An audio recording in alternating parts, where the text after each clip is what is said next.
Menggunakan usul fikih juga bisa. Kalau mereka sudah ngaji ilmu usul fikih yang agak tinggian gitu.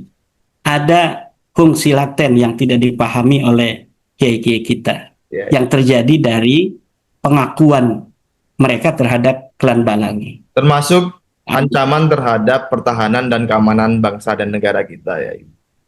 lah itu silakan untuk memahami narasi itu dibaca buku Kang Mas Rifki itu. Dan Kiai Mati Ya, ini. Ya. ada di dalam buku itu bagaimana ancaman Balawi terhadap bangsa dan negara. Hei Ustadz Yahya Al-Bahja. Assalamualaikum warahmatullahi wabarakatuh. Melanjutkan bedah buku Mengapa Penting Mengetahui Habib Alwi Bukan Keturunan Nabi Muhammad SAW di bab 3 halaman 45. Namun sebelumnya saya menginformasikan kembali Alhamdulillah kita telah mengirimkan 101 buku ini ke berbagai pejabat, tokoh politik, dan lain sebagainya seperti Bapak Presiden Prabowo, kemudian Kang Deddy Mulyadi. Nah, Kang Deddy Mulyadi ini yang nampaknya banyak ditanyakan oleh teman-teman di kolom komentar. Kemudian juga kami kirimkan ke Raffi Ahmad, Ahmad Dhani, Ayu Ting Ting, Ruben Ensu, dan lain sebagainya. Untuk hal tersebut bisa ditonton kembali video sebelum ini ya. Di video ini kita akan melanjutkan bedah buku. Di bab 3 subbab klaim Habib Alwi sebagai zuriat Nabi Muhammad SAW tertolak secara kajian historis, genealogis, dan tes DNA. Meski hal ini sudah berulang kali kami bahas, di bab ini kami bahas kembali. Dipersilakan ya Iman. Baik, Assalamualaikum warahmatullahi wabarakatuh. Para subscriber Kang Mas Rifki Zulkarnain MJ Baswara di mana saja berada. Kita pada kesempatan kali ini akan membahas bab yang ketiga, poin 3, yaitu bahwa nasab Habib Ba'lawi tertolak hasil tes DNA. Jadi bukan ditolak oleh Kang Mas Rifki, bukan ditolak oleh saya, Imaduddin Usman, bukan ditolak oleh Gus Fuad Pleret, bukan ditolak oleh Gus Abbas, bukan ditolak oleh Gus Aziz, bukan ditolak oleh Kanjeng Raden Tumenggung Fakih, Kanjeng Raden Tumenggung Nur Ihya Hadinegoro, Kiai Ja'far, Kiai Abdul Ghalib, Gus Hasan, Tengku Qori, tapi memang diri mereka sendiri tertolak ini Ba'lawi ini sebagai turun Nabi berdasar poin ketiga yaitu tes DNA. Jadi kemarin setelah mereka tertolak dari sisi ilmu nasab, ini ilmu nasab ini fikih, ilmu nasab ini syar'i. Jadi apabila ada yang mengatakan bahwa walaupun tertolak secara DNA, tetapi mereka masih dapat diterima secara syar'i, ini tidak sepenuhnya benar. Kenapa tidak sepenuhnya benar? Berarti ada yang benar sedikit. Ya benar begini, saya sebelum eh, masuk ke dalam kajian buku saya, bahwa di dalam Islam itu memang ada nasab dan ada zuriyah. Nasab ini terkait dengan intima syar'an. Adanya seseorang yang masuk dalam satu kabilah secara syar'i diakui dia sebagai kabilah itu berdasarkan adanya perjanjian, berdasarkan adanya jaminan keamanan yang diberikan oleh sebuah kabilah terhadap seseorang tadi. Kemudian dia bernasab, nasab itu berintima, artinya dia itu dianggap bagian dari kabilah itu, walaupun secara genetik bukan zuriyah daripada kabilah itu. Nah, jadi ada nasab, ada zuriyah. Nasab itu terkait dengan kajian fikih. Orang yang apa namanya itu bukan keturunannya secara biologis dapat dikatakan bernasab kepada seseorang jika ada ikatan syara seperti perkawinan. Misalnya, jika seorang istri naudzubillah berselingkuh, kemudian secara genetik anak yang ada di dalam kandungannya ini bukan anak daripada suaminya, tetapi jika suaminya tidak li'an, suaminya tidak menggugat secara uji tes DNA, maka secara syariat anak ini masih bisa dihukumi sebagai bernasab kepada suami dari perempuan ini, walaupun dia bukan bagian anak secara biologis dari perempuan ini. Maka itulah yang dimaksud dengan al-waladu lil firash walil ahiri al-hajar. Itu hadis Rasulullah, bahwa anak itu berdasarkan perkawinan. Jadi nasab di dalam Islam berdasarkan perkawinan.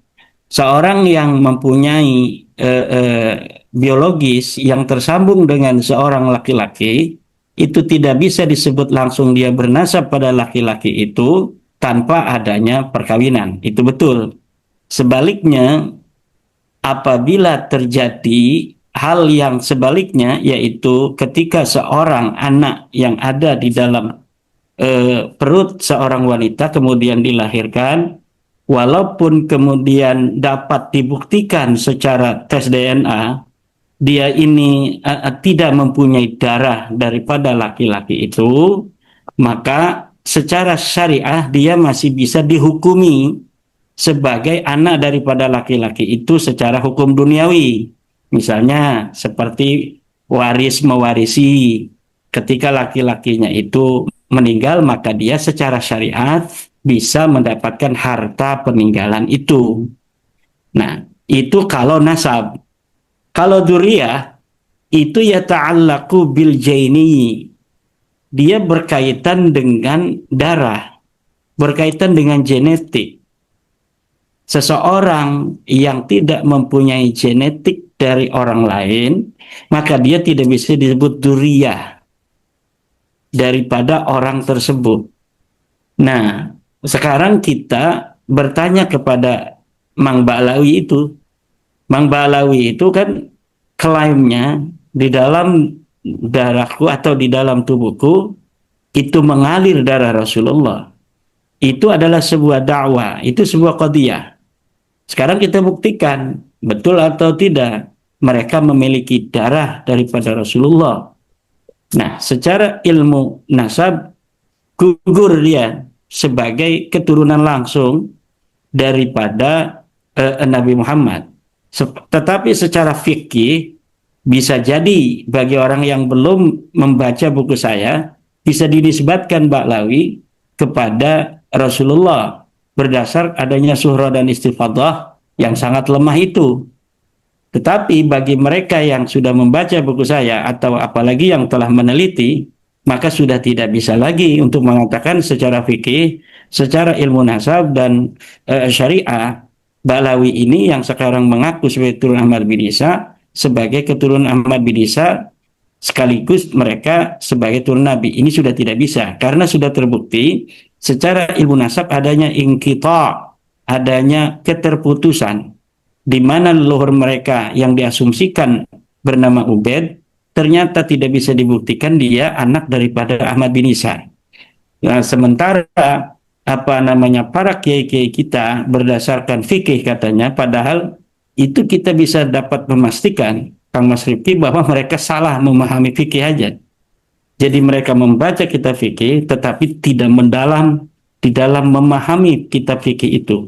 Karena apabila mereka memahami secara dalam ilmu fikih yang telah diatur di dalam kitab-kitab fikih, bahwa telah jelas suhra dan istifadah itu seperti dalam kitab Fathul Mu'in itu disyaratkan adamul mu'arid, tidak adanya penentang, tidak adanya bayyinatun sharihatun yang membuktikan sebaliknya. Ketika sudah ada bayyinatun sharihatun taqulu bil aksi yang berkata sebaliknya, maka sudah tidak bisa lagi surah dan istifadah itu diterima. Tetapi okelah, para kiai-kiai kita itu masih berhusnudzon berdasarkan tingkat keilmuan dan pemahaman mereka di dalam fikih yang tidak terlalu mendalam itu. Kalau mendalam, betul-betul mengkaji, membaca dengan betul-betul dibaca dan ditelaah, saya yakin Kang Mas Rifki bahwa para kiai kita itu akan sama dengan saya berkesimpulan bahwa surah dan istifadah itu tidak bisa digunakan sebagai tools di dalam penetapan sebuah nasab jika ditemukan adanya mu'arid. Apa itu mu'arid? Penentang daripada premis yang telah ada itu. Apa premisnya? Surah dan istifadah. Apa surah istifadah dalam kasus Ba'lawi? Bahwa Ba'lawi adalah turunan Ubaid, yang Ubaidnya adalah anaknya Ahmad. Sementara ada mu'arid, yaitu kitab-kitab nasab dari mulai abad ke-5 Hijriah sampai abad ke-9 Hijriah yang berbicara sebaliknya, bahwa Ahmad bin Isa sama sekali tidak diberitakan mempunyai anak bernama Ubaidullah atau Abdullah atau Ubaid. Seperti tidak ada berita dalam kitab nasab dan kitab sejarah yang membuktikan bahwa seseorang yang bernama Ahmad bin Isa ini berhijrah dari Basrah ke Hadramaut. Bagaimana dia bisa berhijrah dari Basrah ke Hadramaut sementara bukti empiris bahwa dia ada di Basrah saja tidak bisa dibuktikan sampai sekarang. Saya sudah menantang bukan menentang para Ba'lawi untuk bisa membuktikan keberadaan daripada Ahmad bin Isa ada di Basrah. Sampai sekarang tidak bisa mereka membawakan satu dalil pun bahwa Ahmad bin Isa pernah ada di Basrah berdasarkan bukti-bukti primer, yaitu sumber-sumber yang ada pada zamannya atau sumber yang mendekatinya. Di dalam ilmu sejarah itu disebut dengan contemporary record. Nah, contemporary record yaitu sebuah sumber yang bisa kita akses untuk membuktikan eksistensi seorang tokoh yang ada di suatu masa berdasarkan yang ditulis olehnya atau ditulis oleh orang yang semasa dengannya, atau kalau tidak ada adalah yang paling mendekati daripada masa itu yang mereportase keberadaan dia. Dan itu semua tidak ada. Nah, kalau para kiai itu memahami ini, itu maka kiai-kiai itu tidak akan lagi berani untuk kemudian mereka menerima nasab Ba'alawi berdasarkan surah dan istifadah, karena surah dan istifadah mereka telah gugur dengan adanya bayyinah sharihah dari abad yang sebelum abad ke-9, yaitu abad ke-4, ke-5, ke-6, ke-7, ke-8, di mana di dalam abad-abad itu sama sekali tidak ada ilmu kitab nasab dan kitab sejarah yang menulis bahwa Ubaid ini anak daripada Ahmad. Bahkan seluruh nama-nama mereka itu dari mulai Ubaid sampai ke Maulad Hawilah terbukti fiktif, tidak ada satupun kitab nasab dan sejarah yang menulis nama mereka. Nah, jadi kalau Rumel Abbas mengatakan selain dengan surah dan istifadah, mereka juga mempunyai perlawanan dengan mengatakan selama DNA Nabi Muhammad itu tidak bisa didapatkan secara absolut, yaitu dari tubuh Rasulullah sendiri, maka segala penelitian hari ini itu hanya berdasarkan probabilitas, berdasarkan istiqra' nakis namanya dalam ilmu usul fikih, yaitu sebuah penelitian bukan berdasarkan daripada langsung daripada zat yang ingin kita teliti, tapi berdasarkan kebanyakan sampel-sampel yang mengarah kepada zat yang diteliti itu. Nah, dengan ini Rumel Abbas, Apentador, Wama Asbaha Rumel Abbas wa Apentador ingin membuat para kibin itu akan tetap mempercayai bahwa ilmu DNA itu tidak 100%, karena tidak langsung berdasarkan DNA Nabi Muhammad.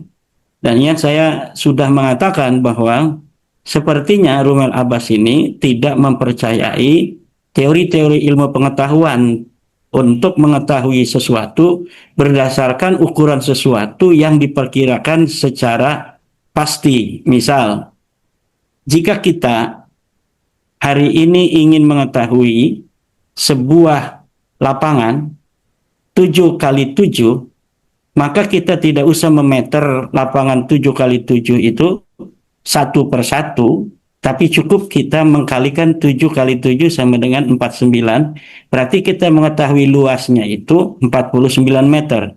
tanpa harus memeteri satu persatu per meter dari luas daripada lapangan itu. Nah, bagi Rumel Abbas, 7 kali 7, lebar 7, panjang 7, sama dengan luas 49 itu, tidaklah bisa dipercayai sebelum kita mau memeteri satu persatu tanah itu. Begitu pula jika para ahli astronomi mengatakan bahwa jarak antara bumi dan bulan sekian meter, dengan tool ilmu yang mereka miliki, kemudian secara istiqra'i mereka dapat mengetahui bahwa jarak antara bumi dan matahari misalnya atau dengan bulan sekian, maka itu tidak bisa diterima sebelum ada orang yang memeteri dari mulai bumi sampai ke bulan, terus pakai tangga. Itu cara berpikirnya Kibin yang bernama Rumel Abbas. Nah, jadi Rumel Abbas ini akan membawa umat manusia di alam dunia ini akan kembali ke zaman purba, di mana segala sesuatu itu harus diukur secara absolut baru dapat diterima.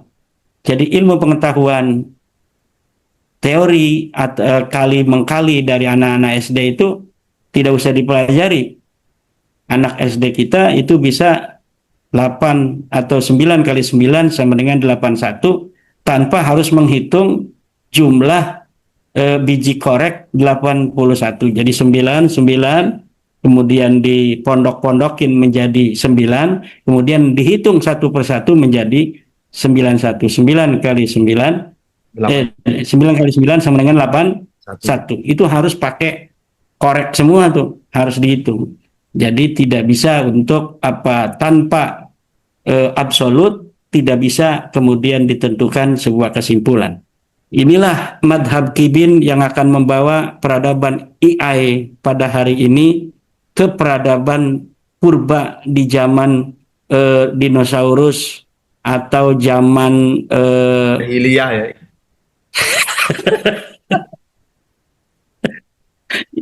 Dari tadi saya pengen ketawa Kang Mas Rifki. Kalau ingat Rumel Abbas ingin membawa generasi kita ke generasi cara berpikir kelas Kibin itu. Nggak masuk akal gitu.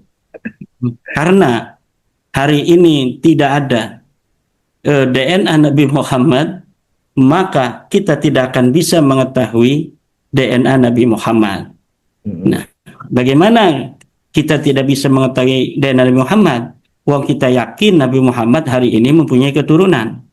Tinggal kita pilih mana keturunan-keturunan yang terbukti valid secara ilmu, sejarah, dan ilmu nasab. Kemudian sampel-sampel mereka kita uji DNA-nya.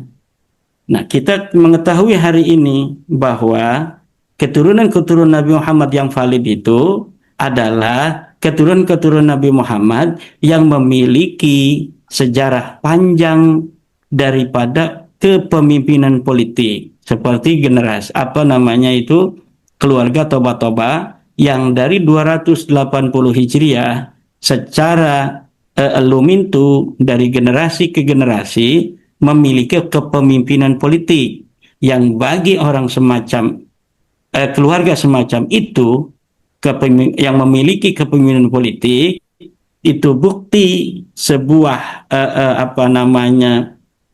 bayinah untuk mengatakan dia anak daripada seseorang raja itu sangat dibutuhkan. Oleh karena itu ditulis setiap masa, setiap generasi. Dan Toba-Toba itu generasi terakhir rajanya itu berakhir kepemimpinan politiknya tahun 60 dan dia wafat tahun 99 Masehi 1999. Jadi baru beberapa tahun saja. Nah, ini keluarganya hari ini sudah tes DNA. Tes DNA-nya J1. Memiliki subclade daripada subclade-nya Quraisy, memiliki subclade keluarga Adnani, memiliki subclade keluarga Abdul Muthalib, memiliki subclade keluarga daripada Sayyidina Ali, J10500 atau 10.500. Nah, kemudian keluarga lainnya yang ada di Mekah, yang tidak kenal itu dengan toba-toba yang ada di Yaman, tes DNA juga. Mereka memiliki kesamaan genetik di atasnya, memiliki kakek bersama gitu. Tanpa adanya telepon, tanpa saling kenal mengenal, tanpa adanya musyawarah terlebih dahulu, akhirnya keluarga ini tes DNA dan tes DNA-nya plus sama. Haplogrupnya J1, memiliki subclade Quraisy JL589, kemudian memiliki apa namanya ciri genetik daripada keluarga Sayyidina Ali 10500, bahkan ke bawahnya pun sudah diteliti oleh para pakar genetik, memiliki tanda-tanda perkeluarga di antara mereka. Nah, ini bersifat qat'i, ini bersifat apa sesuatu yang tidak bisa dibantah. Di dalam ilmu munadharah, di dalam ilmu perdebatan, apabila musuh debat kita sudah mengungkapkan dalil bayyinah, kemudian yang bersifat absolut, itu maka hanya mukabarah yang menghalangi seseorang untuk menerimanya. Apa itu mukabarah? Kesombongan tidak menerima kebenaran berdasarkan kesimpulan yang ada di dalam alam bawah sadarnya. Ini yang menghalangi apa kiai-kiai kita itu untuk menerima kebenaran itu. Jadi ketakutan akan kenyataan sebalik dari apa yang telah dipahaminya dulu. Karena bagi mereka, kalau kita katanya mengikuti Kang Mas Rifi Zulkarnain itu, yang mengatakan Ba'alawi bukan cucu Nabi, berarti kita menganggap guru-guru kita itu bukan wali. Masa ya mereka menghormati orang yang apa namanya mengaku turun Nabi ternyata bukan, sementara guru kita adalah orang yang dekat kepada Allah. Kalau orang yang dekat kepada Allah akan diberikan sebuah pengetahuan bahwa orang yang di depannya ini adalah orang yang berdusta dan berbohong. Kalau kita menerima Kang Mas Rifki, Kiai Imad yang mengatakan Ba'alawi bukan Nabi, berarti kita sama dengan mengatakan guru kita tidak mempunyai kesaktian, guru kita tidak mempunyai keramat, guru kita tidak dekat dengan Allah, karena dapat dibodohi oleh orang-orang yang berdusta. Ini alasan lucunya ini, Kang Mas. Ya, kita menghadapi orang semacam yang berpikir seperti ini itu agak sulit.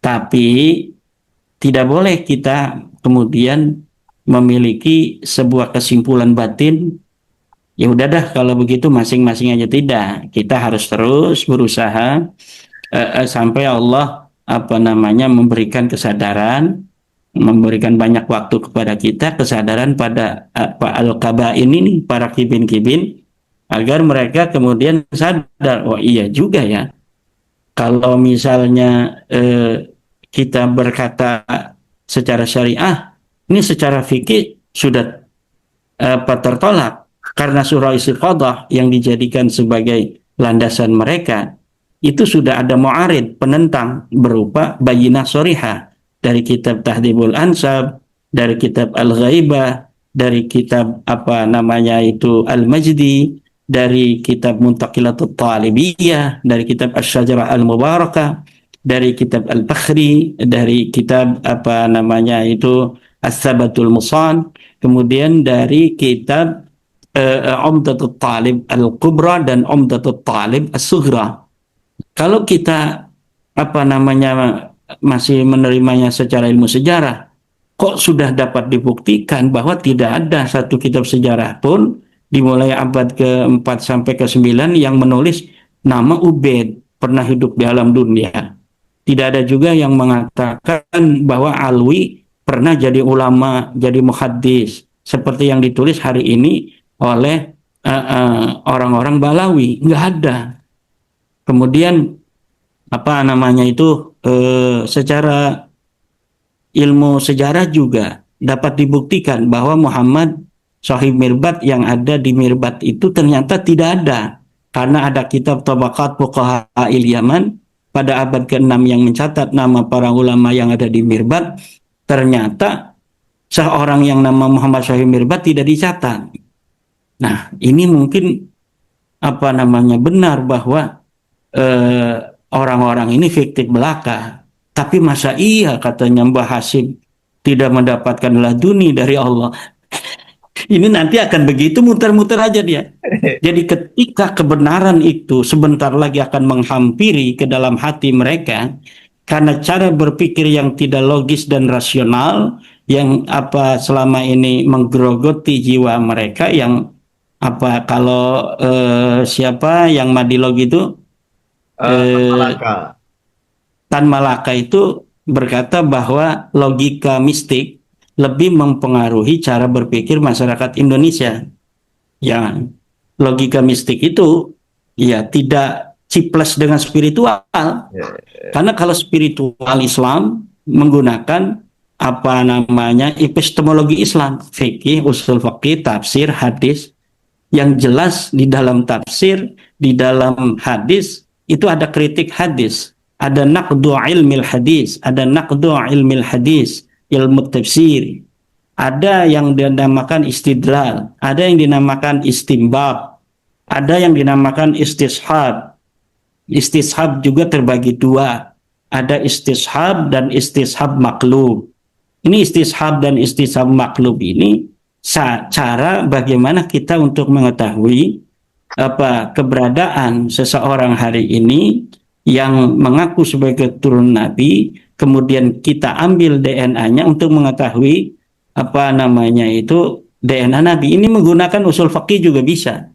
Kalau mereka sudah ngaji ilmu usul fikih yang agak tinggian gitu. Tapi kalau usul fikihnya yang masih bawah-bawahan ini belum nyampe begitu tuh. Tidak ada istishab maklub.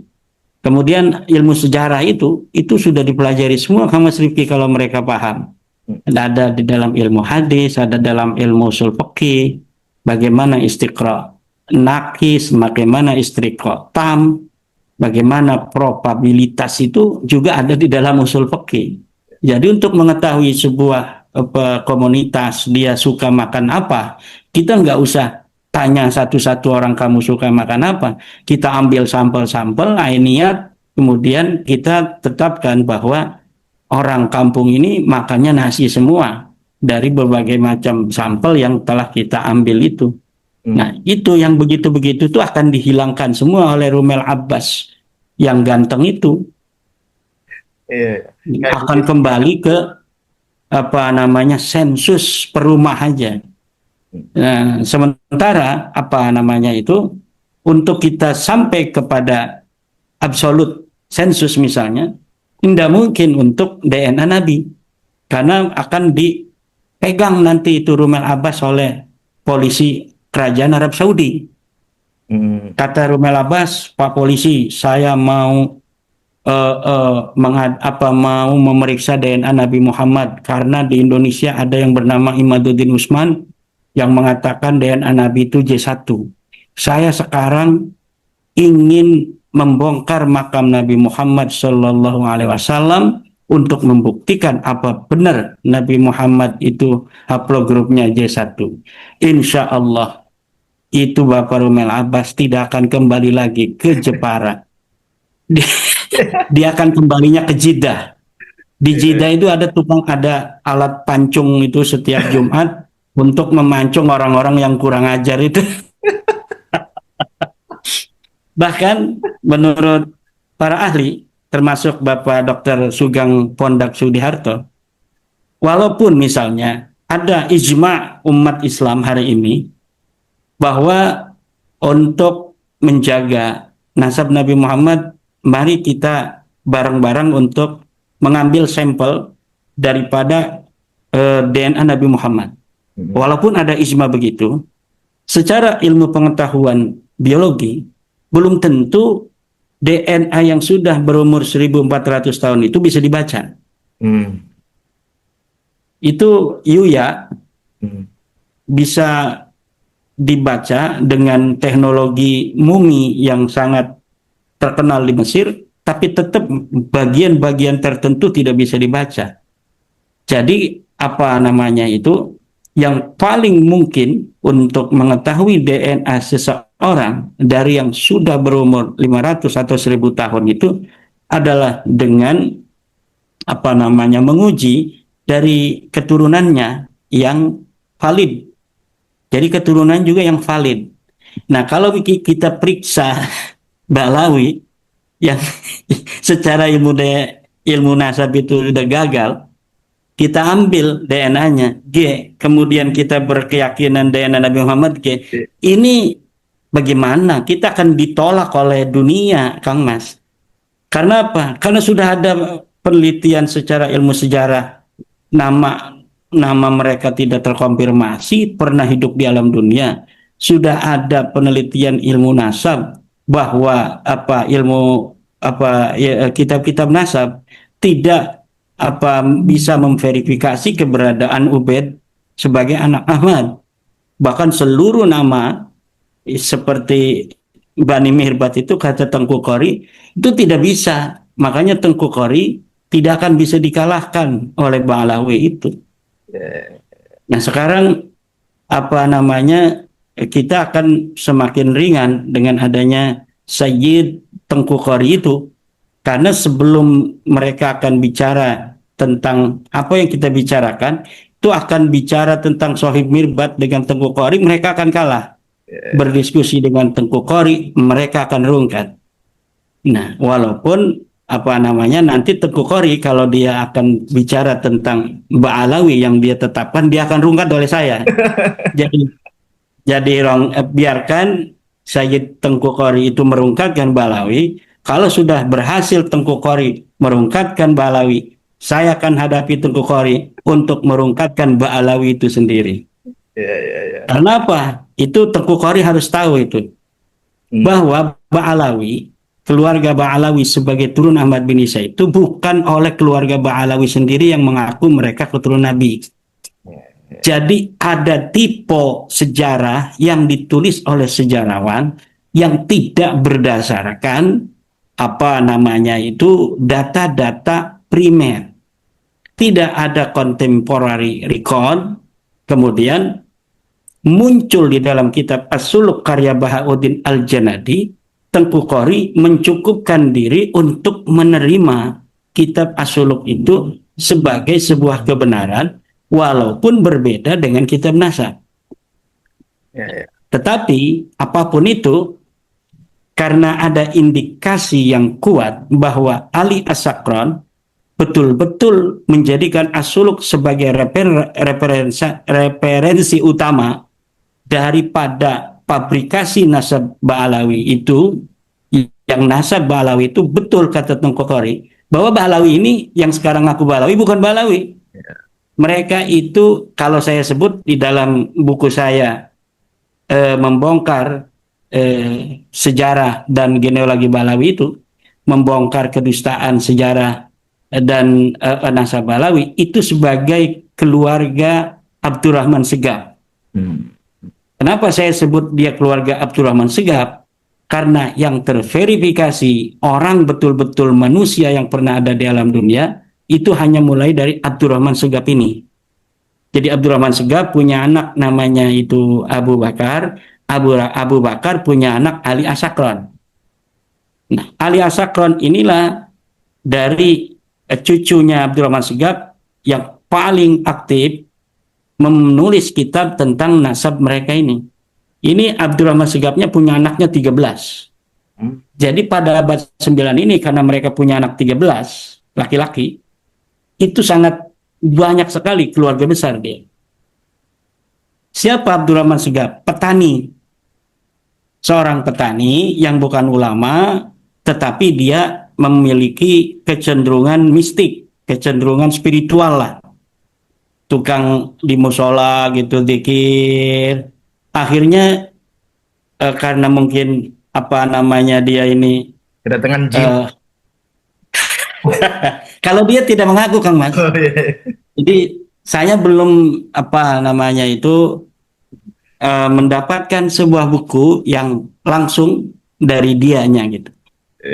Tapi ada sebuah buku namanya Al-Jawhar Syafaf yang diatributkan ditulis Al-Khatib. oleh Abdurrahman Al-Khatib di abad ke-9 yang sampai sekarang Romel Abbas, Ahmad Aoud dari Oman itu tidak bisa membuktikan bahwa Abdurrahman Khatib betul-betul pernah hidup di di tahun 855 Hijriah.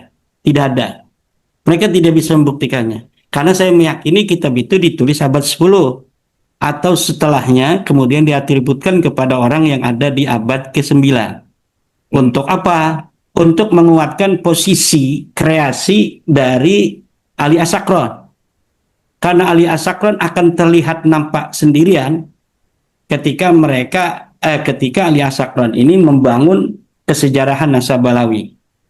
Walaupun di situ ada kitab juga yang diatributkan kepada orang yang ada di abad ke-9 dari keluarga Al-Idrus dan juga dari kitab Fathur Rahim Rahman, tetapi kitab itu pun sama dengan kitab Al-Jawhar Sapab, merupakan kitab manhul, kitab yang ditulis hari ini kemudian diatributkan pada abad ke-8 abad ke-9 Hijriah itu.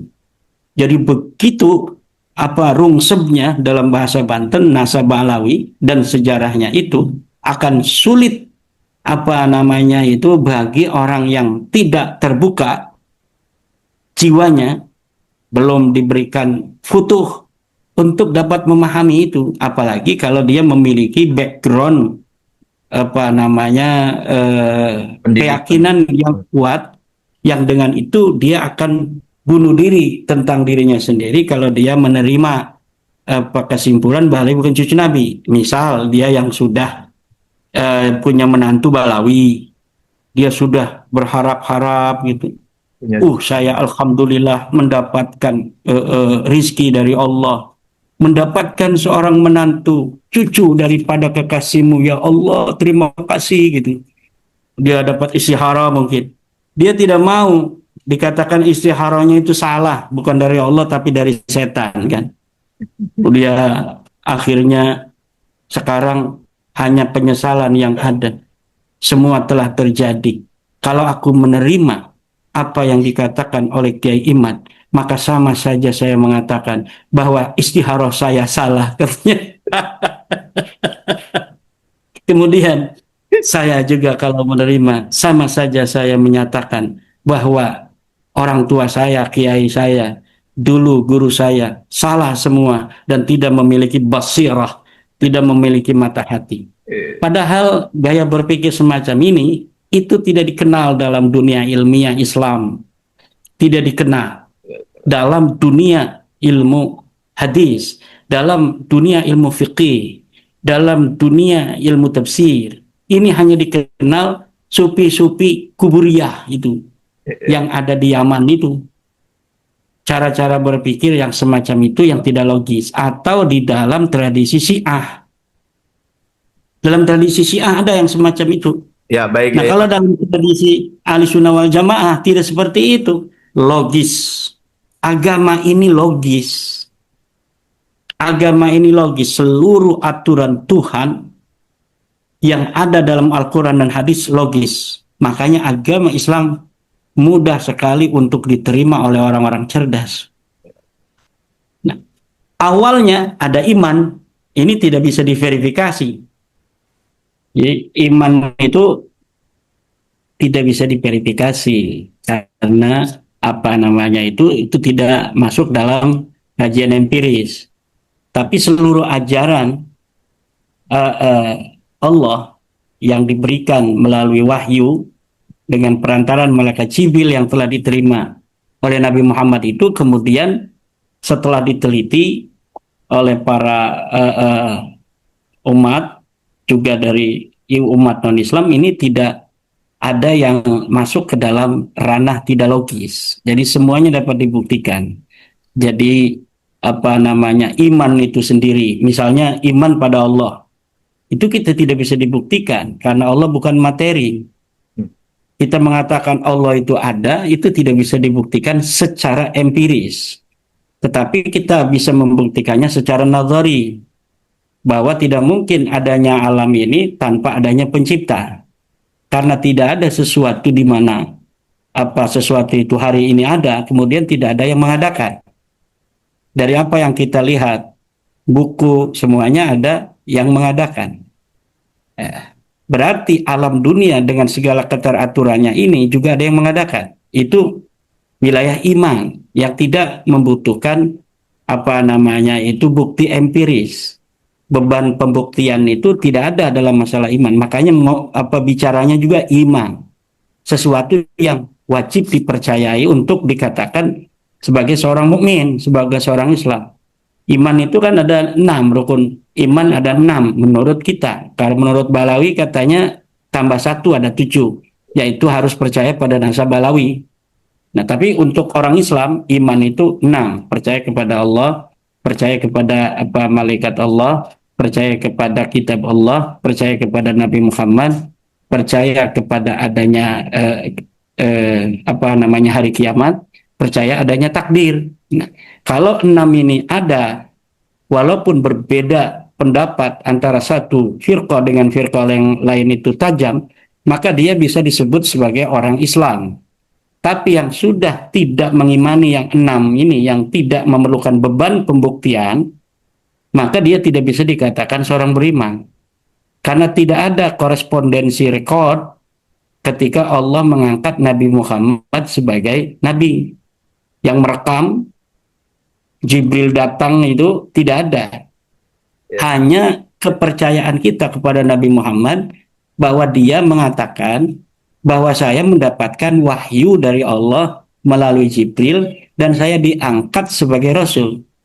Nah, kalau kita mau percaya pada Nabi Muhammad itu namanya iman.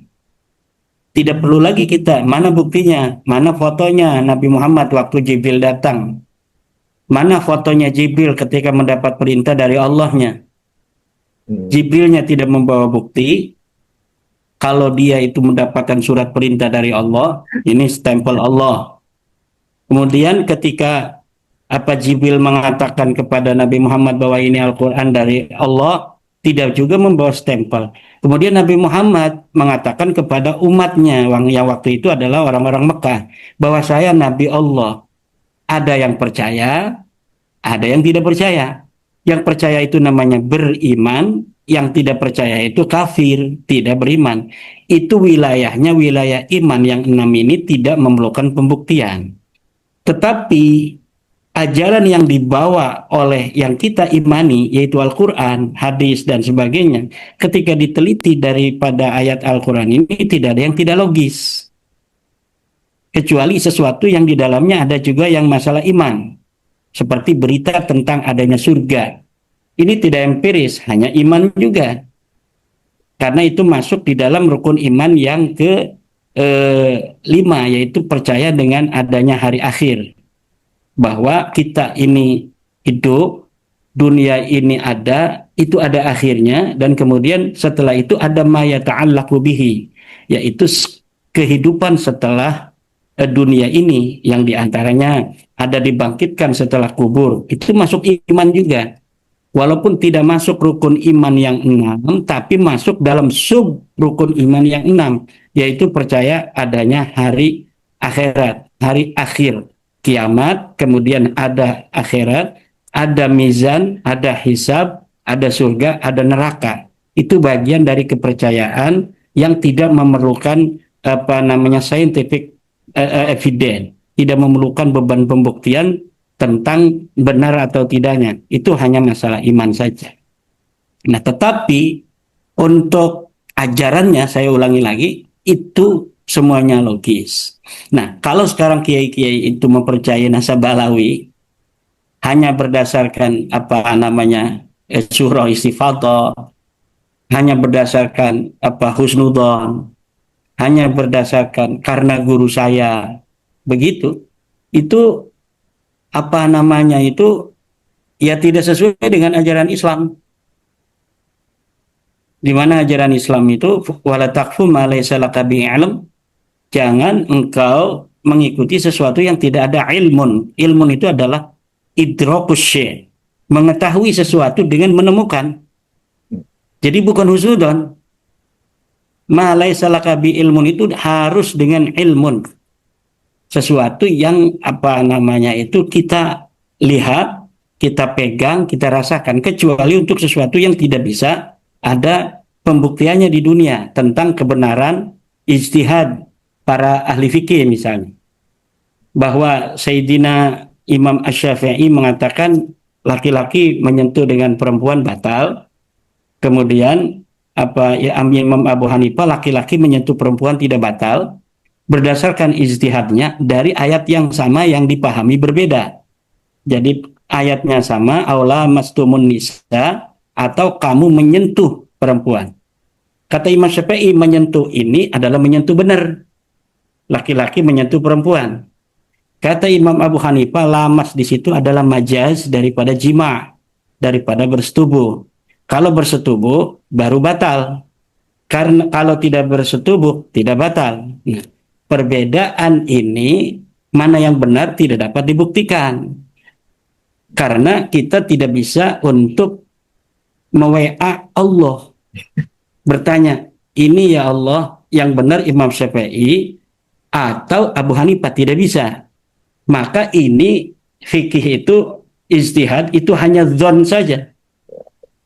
Zon yang tidak mungkin di dunia dapat dibuktikan benar dan salah antara satu dan yang lainnya.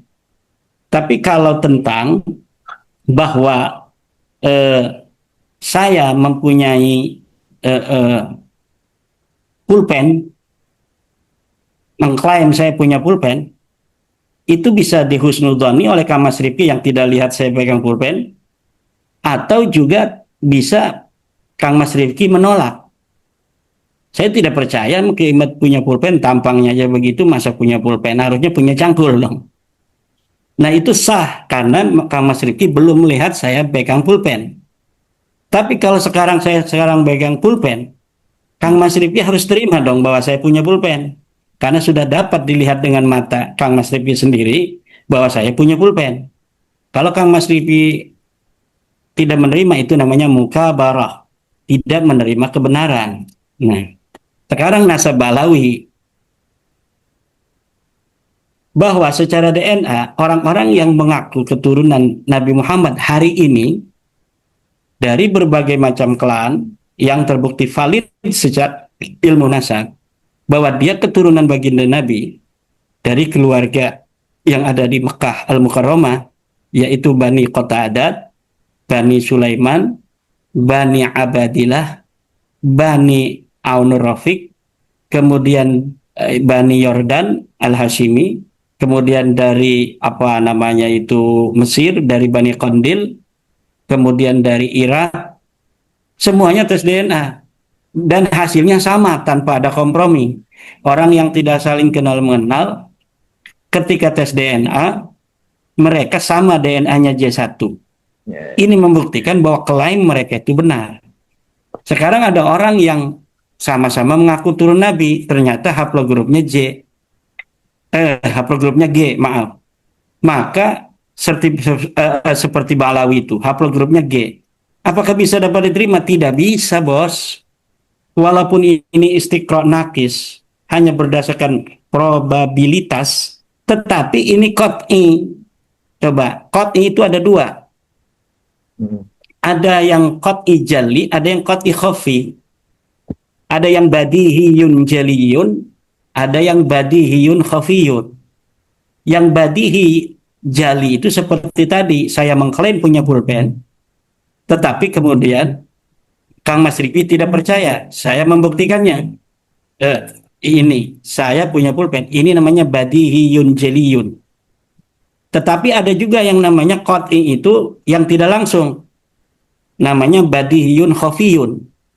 Kalau misalnya ada sumur yang tidak jauh dari sungai, kemudian setiap sungai itu penuh dengan air karena ada musim hujan, sumur ini penuh. Setiap sungai itu kemudian surut, maka sumur ini pun surut. Lalu ketika kita suatu hari melihat sumur itu penuh airnya, kita mengatakan bahwa kali sedang penuh airnya tanpa melihat kali. Dari mana Anda bisa mengatakan bahwa kali itu sedang penuh padahal Anda tidak melihat kali? Dari sumur ini. Karena sumur ini adalah telah diistiqra berbagai macam keadaan itu sesuai dengan keadaan daripada sungai. Itu di dalam ilmu logika disebut dengan badihi khafi. Sesuatu yang tidak absolut tetapi mirip absolut yang dia bisa dijadikan hukum yang sama dengan absolut. Seperti juga mutawatir di dalam jurisprudensi Islam tentang apakah sebuah hadis itu betul-betul diucapkan oleh Rasulullah apakah tidak. Nah, dalam jurisprudensi dan korespondensi para ulama masa lalu, menurut epistemologi Islam dari masa ke masa, itu apabila sebuah hadis diriwayatkan oleh banyak orang dalam setiap keadaan, dari zaman Nabi, Nabi ngomong tentang sesuatu yang hadir banyak orang. Misalnya Nabi mengatakan, seorang perawi mengatakan, ketika Nabi berada di Masjid Madinah sedang berkhutbah, maka Nabi mengatakan A, B, C. Itu berarti namanya mahalut tawatur. Periwayatan yang diriwayatkan dalam keadaan banyak orang. Kemudian hari ini kita bisa menyaksikan di dalam kitab-kitab hadis, ternyata memang kitab hadis menyebutkan peristiwa itu dari berbagai macam orang. Ada 10 lebih orang meriwayatkan hal yang sama. Nah itu walaupun kita tidak melihat, Nabi Muhammad waktu mengatakannya, itu sifatnya qat'i.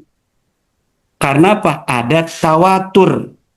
Ada banyak orang yang meriwayatkan hal yang sama, yang tidak mungkin orang itu berdusta semuanya. Nah ini Pak Rumel Abbas tidak ngerti ini. Dia ngertinya yang namanya badihi, absolut itu seperti hanya tadi. Kalau kita klaim bahwa saya punya pulpen, harus menyebutkan, harus menunjukkan saya punya pulpen. Kalau tidak bisa menunjukkan, maka selamanya kita tidak bisa mengatakan bahwa pulpen saya itu memiliki pulpen. Itu dalam teori disebut argumentium ex silentio. Apabila tidak ada bukti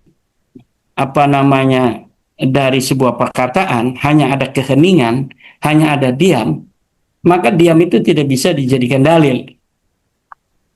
Padahal argumentium ex silentio itu dalam ilmu sejarah itu dapat digunakan dalam beberapa hal.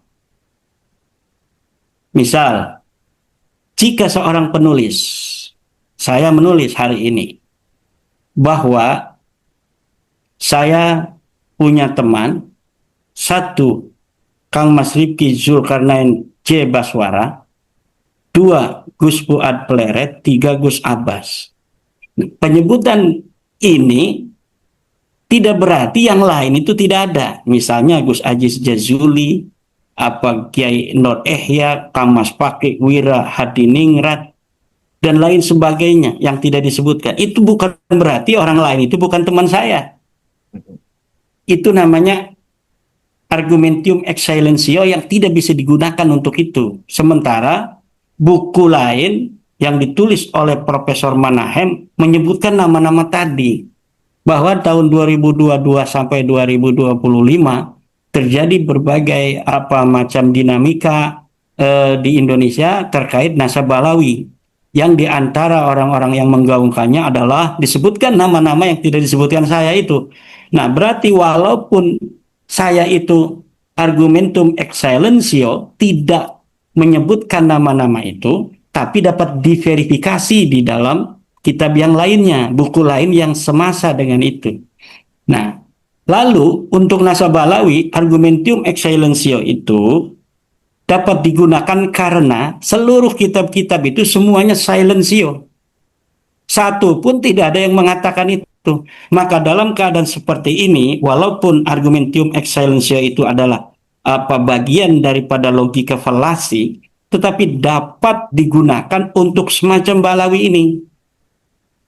Karena balawi ini tidak disebutkan oleh semuanya, bukan hanya oleh saya. Kalau tadi itu, saya tidak menyebutkan itu, mungkin karena saya lupa waktu itu. Ya kan? Hmm. Tidak bisa dikatakan saya tidak pernah bertemu dengan Kang Mas Raden Fakih dan Tubagus Mogi ketika saya tidak mengatakan nama keduanya. Bisa jadi karena ada hal-hal tertentu yang saya bisa lupa kepada dia. Mungkin lagi kesel sama Kang Mas Fakih. Orangnya begitu. Bisa jadi kan? Tidaklah, ini jangan disebutin. Ngeselin ini orang. Misalnya.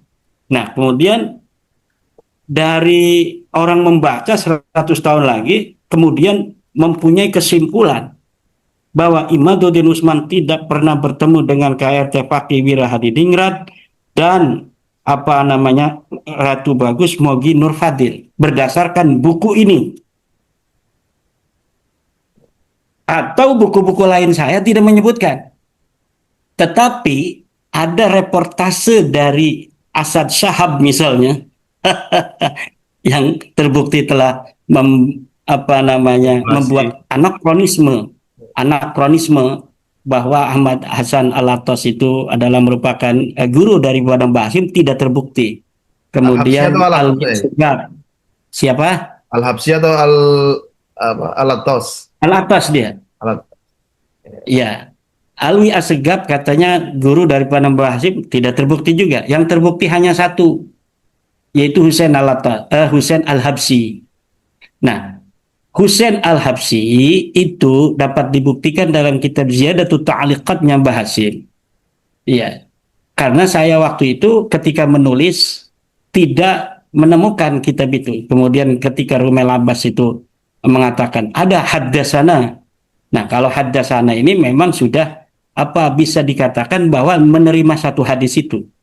Ya, tapi bukan berarti guru dalam konteks apa namanya guru yang dipahami di dalam apa namanya itu tradisi santri Jawa. Dalam tradisi santri Jawa itu guru itu ada guru pesantren, ada guru barokah, ada guru satu riwayat. Misalnya saya meriwayatkan kata-katanya Rizik Sihab Hmm. bahwa Rizik mengatakan monyet, unyil. Nah, ini saya perawi daripada Rizik Sihab itu. Bahwa Rizik Sihab mengatakan unyil. Ah, itu saya perawi. Perawi itu transmisi, hanya transmisi saja dari sebuah berita. Dalam tradisi hadis bisa disebut guru. Padahal ketika meriwayatkannya kita tidak setuju dengan dia. Itu bisa saja. Tetapi bisa disebut guru hadis. Jadi dari narasi-narasi yang selama ini dibangun sebelum ada tulisan saya tentang Guru Mbah Hasim, itu telah terbukti bahwa mereka banyak berdusta. Sekarang masih ada. Coba lihat di dalam media online NU garis lurus. Disebutkan dalam media online NU garis lurus, Mbah Hasim memiliki puluhan guru Baklawi. Judulnya begitu.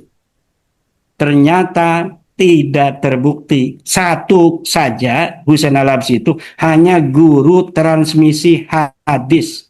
Dan di dalam kitab Irsadus Sarinya Mbah Hasim, tentang sanad daripada kitab Bukhari, kitab Muslim, kitab hadis lainnya, tidak disebutkan nama Husain Al-Habsyi. Ini menunjukkan bahwa di dalam batin suasana kebatinan daripada Mbah Hasim itu, Syekh Mahfud At-Turmusi adalah guru besarnya di Mekah, bukan Husain Al-Habsyi. Mungkin hanya ketemu sekali, Ya. kemudian mendengar apa hadis itu, kemudian diriwayatkan oleh Mbah Hasim dalam kitab Ziyadatut Ta'liqatnya. Nah, begitu demikian. Kalau Eh, izin masuk ya. ya, Ya, kalau pemahaman guru di tradisi kita itu kan guru adalah ini artikulasi saya ya. Guru adalah yang mengasuh keilmuan kita, begitu kan? Bukan hanya sekedar menyampaikan sesuatu kemudian hanya satu misalnya, kemudian itu jadi guru ya, dalam tradisi kita gitu. Kan bukan itu yang dimaksud ketika ada Bukan. Mbah Hasim itu apa namanya ya, sanad hadisnya itu ke salah satu Habib, kan bukan guru itu yang kita maksudkan. Mbah Hasim itu sebelum beliau berangkat ke Mekah sudah alim. Hmm. Dia berguru di banyak orang-orang Jawa. Beliau berguru di Siwalan Panji. Ini guru besarnya. Beliau berguru kepada ayahnya Kiai Asy'ari. Beliau berguru kepada kakeknya Kiai Usman. Beliau berguru kepada pesantren Wonokromo. Wonokromo apa Wonokrio itu. Hmm. Pesantren Langitan. Itu sudah alim. Berangkat ke sana, beliau mulazim kepada Syekh Mahfud At-Turmusi. Pada Syekh Nawawi kadang-kadang. Tidak seperti pada Syekh Mahfud Turmusi. Pada Syekh Nawawi, beliau mengatakan bahwa saya murid daripada Syekh Nawawi Tenara. Itu dapat dibuktikan di dalam buku apa karya daripada Sayyid Haidar Zaini Dahlan, murid dari Mbah Hasim sendiri, yang beliau Mbah Hasim setiap asar itu mengaji kitab Fathul Qarib, kitab dalam fikih. Kemudian Sayyid Haidar ini ikut mengaji pada Mbah Hasim. Dan apabila Syekh Hasim Asari menerangkan tentang fikih dari kitab Fathul Qarib itu, sering sekali menyebut nama gurunya, Syekh Nawawi At-Tanara Al-Bantani. Dan di dalam buku itu dikatakan, kita yang mendengar khusyuk, namun bagi yang menyebutkannya terlihat keharuan, ingin rasa menangis karena bangga dengan guru yang ada di Mekah dari Banten itu. Itu disebutkan di situ. Jadi tentang Syekh Nawawi itu ada kesaksian orang yang satu masa. Itu korespondensi rekodnya. Nah, tapi tentang Alwi Asgab, tentang Ahmad Hussein Al-Attas, itu tidak bisa dibuktikan. Bahkan ada argumentium ad ignorantiam yang membantah itu, yang mengatakan sebaliknya, gitu. Ya, bahwa Hasan Al-Attas ini, Ahmad bin Hasan Al-Attas berada di Yaman, di Huraidah. Jadi ada sebuah kitab namanya Uqudul Almas, karya Ali bin Tahir. Di dalam kitab itu dikatakan bahwa apa namanya itu, Ahmad Hasan Al-Attas ini dia pergi ke Mekah tahun sekian, kemudian sampai tahun sekian, kemudian dia pulang sampai meninggal di kampungnya itu. Dalam Uqudul Almas dikatakan itu. Dan tahun dia pulang ke Yaman itu adalah tahun di mana Mbah Hasim belum berangkat ke Mekah. Kata Rumel Al-Abbas dari Bani Ahdal, katanya bahwa ini Kiimat itu falasi, argumentium excellentium, kesunyian, tiada beritanya tentang apakah Hasan Al-Attas ini ke Mekah lagi, tidak disebutkan. Tapi dia bisa menyimpulkan. Itu namanya logika falasi. Logika falasi, argumentium excellentium untuk Balawi itu wajib. Seperti argumentium ad ignorantiam untuk Balawi itu wajib. Apabila Balawi mengklaim sesuatu hal, maka jangan dipercayai kecuali ada bukti sebaliknya. Kecuali ada bukti yang sebaliknya dari ketidakpercayaan kita, yaitu bukti yang membenarkan klaim dia.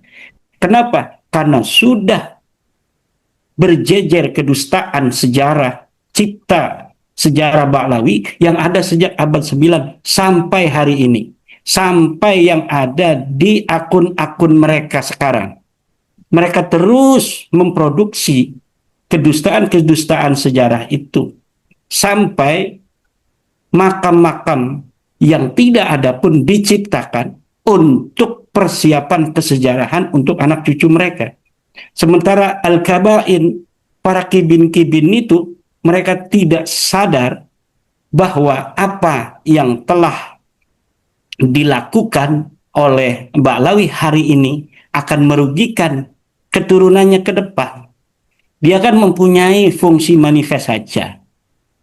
Tidak berpikir tentang fungsi laten.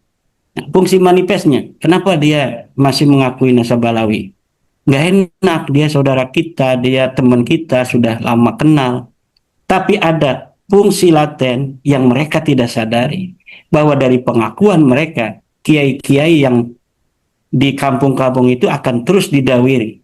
Orang-orang awam itu akan terus dibodohi dan akan terus ditipu.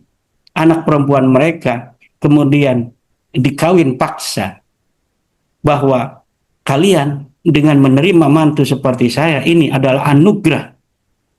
Kalau tidak mau menerima, akan mendapatkan apa eh, berbagai macam panca bahaya, tidak barokah, mati husnul khotimah kalau tidak mengikuti mereka. Dan ini yang kita dapatkan selama ini dari orang-orang yang curhat kepada kita, orang-orang yang memberi laporan bahwa ada semacam itu di kampung-kampung. Kemarin ada 2 bus dari Tegal Oh iya. yang pergi ke Banten untuk ziarah ke Sultan Hasanuddin, dan diantaranya menziarahi saya. Ziarah itu kan pada yang masih hidup pun boleh, Kang Mas. Ya, Jadi udah berkali-kali masyarakat datang ke kampung saya ini, walaupun untuk sampai ke kampung saya ini kalau pakai bus harus jalan dia. Itu tapi tidak menyurutkan langkah dari masyarakat umat Islam yang ada di Jawa Tengah, di Jawa Barat untuk datang ke rumah saya. Dan itu ada yang diupload oleh mereka, ada juga yang tidak. Itu ada yang 2 bus, ada yang 1 bus, ada yang berkeluarga, ingin hanya melihat mana sih namanya Kiai Iman yang mengatakan Balawi bukan cucu Nabi. Apa yang mereka katakan itu? Kebanyakan kami sebenarnya udah nggak percayanya dari dulu sebelum ada kimat. Terlambat kimat itu katanya. Kenapa nggak ngomong? Nggak berani katanya. Jadi ada fungsi laten yang tidak dipahami oleh kiai-kiai kita, ya, ya. yang terjadi dari pengakuan mereka terhadap klan Balangi. Termasuk ancaman terhadap pertahanan dan keamanan bangsa dan negara kita ya. Lah itu silakan untuk memahami narasi itu dibaca buku Kang Mas Rifki itu. Dan Kiai Mati. Ya, Ya. ada di dalam buku itu bagaimana ancaman Balawi terhadap bangsa dan negara menurut perspektif bacaan dan analisa Kang Mas Rifki Zulkarnain Jaibaswara. Nah, saya kira ini sudah dibaca oleh para petinggi-petinggi karena sudah 101 kitab atau buku itu yang kita kirimkan kepada para petinggi-petinggi negeri. Dan bagi teman-teman yang mau berpartisipasi juga untuk mendistribusikan buku ini ke tokoh-tokoh politik, pejabat, artis, influencer, dan tokoh-tokoh lintas agama, silakan cek di video ini ada program wakaf, nomor rekeningnya tercantum di sana atau bisa cek di kolom deskripsi. Target kita minimal di 1.000 eksemplar dan alhamdulillah tercapai sudah 10% sampai dengan saat ini. Ya Imat, ini tinggal Ya, 15 menit atau 10 menit. Nah, mau apa namanya? Saya mau nanya ini kembali ke pembahasan awal. Kalau kiai-kiai itu masih mengakui nasab Ba'alwi dengan argumentasi fikih bahwa meskipun tidak berdarah kepada seorang laki-laki, tapi dia di dalam ruang lingkup pernikahan yang sah, maka dia sah dinyatakan bernasab kepada laki-laki tersebut. Begitu kan ya? Iya. iya, Nah, kalau di dalam kasus klan Habib Balui ini, em, arti dengan bukti-bukti yang sudah kita ajukan dan kiai-kiai dan budak-budak itu masih mengakui nasab klan Habib Balui bersambung kepada Rasulullah, em, konsekuensi logisnya itu secara fikih, apakah bisa saya mengatakan bahwa mereka mengatakan bahwa mereka menyimpulkan klan Habib Balwi sebagai anak angkat atau anak pungut dari salah satu jalur nasab Rasulullah, atau sebagai anak hubungan dengan istri yang tidak sah. Ya, bisa itu. Jadi ini yang konsekuensinya berat bagi kita. Bukan bagi kita lah, bagi Kibin itu, Kiai Ya. Kibin akan berat. Artinya ada dari orang-orang keturunan suci itu yang dulu melakukan itu. Iya. Kalau kita tidak ingin mengatakan bahwa kemungkinan lain juga ada kan, al-intima ilal qabilah misalnya.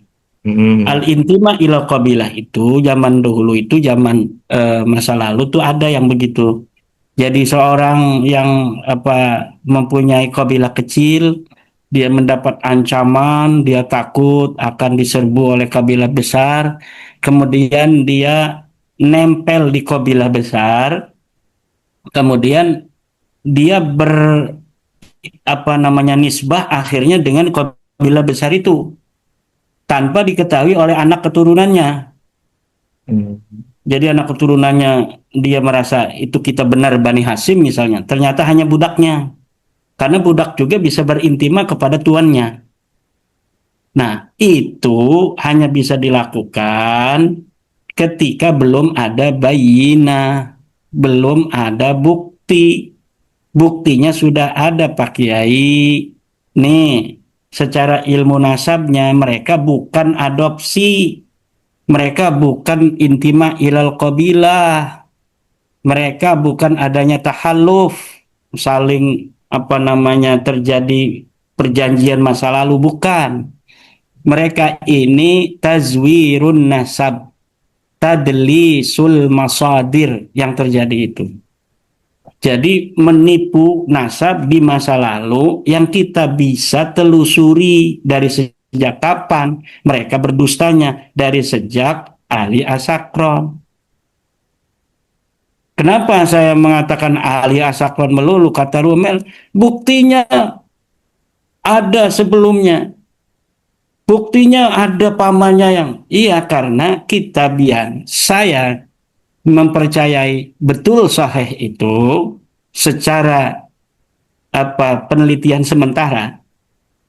Itu hanya ahli asakron. Yang lain itu manuskripnya tidak jelas. Dan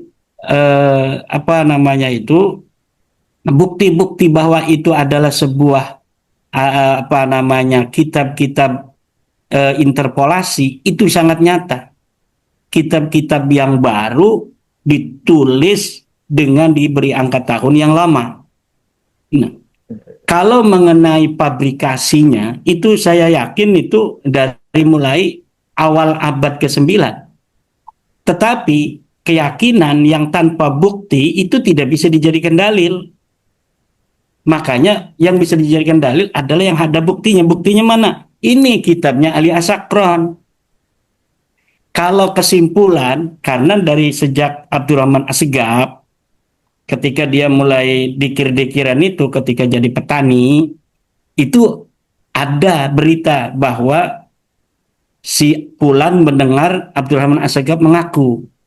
Tetapi bukunya bukan bukunya Abdurrahman Assegaf. Maka kita Mm-mm. tidak bisa menuduh itu. Bisa jadi yang berbohong adalah yang menulis ini.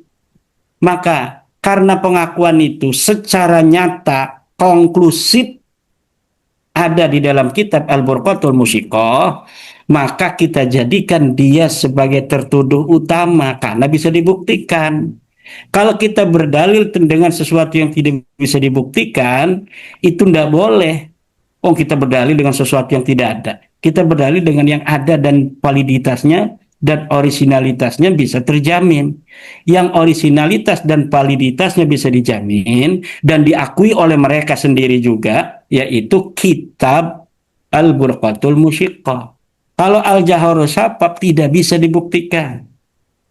Yang dari kerajaan Oman itu membuat kitab Idharul Haqiqah, saya jawab dengan kitab Tahafutul Ansab, sampai sekarang dia tidak bisa lagi untuk berkata menentang kitab saya.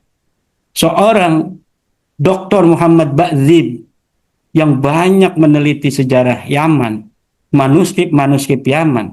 Saya kasih beberapa pertanyaan. Dia tidak bisa menjawab lagi. Mungkin sekarang dia lagi berpikir, apa iya begini salah semua ya? Karena orang yang mempunyai apa cara berpikir mistik tadi, logika mistik itu akan terhalangi dia untuk bersifat atau berpikir secara ilmiah. Yang berpikir secara logis itu akan terhalangi kalau logika mistiknya terlalu besar. Orang NU itu kan ada logika mistik juga. Logika mistik yang saya maksud di orang NU adalah logika spiritual, yaitu logika tasawuf.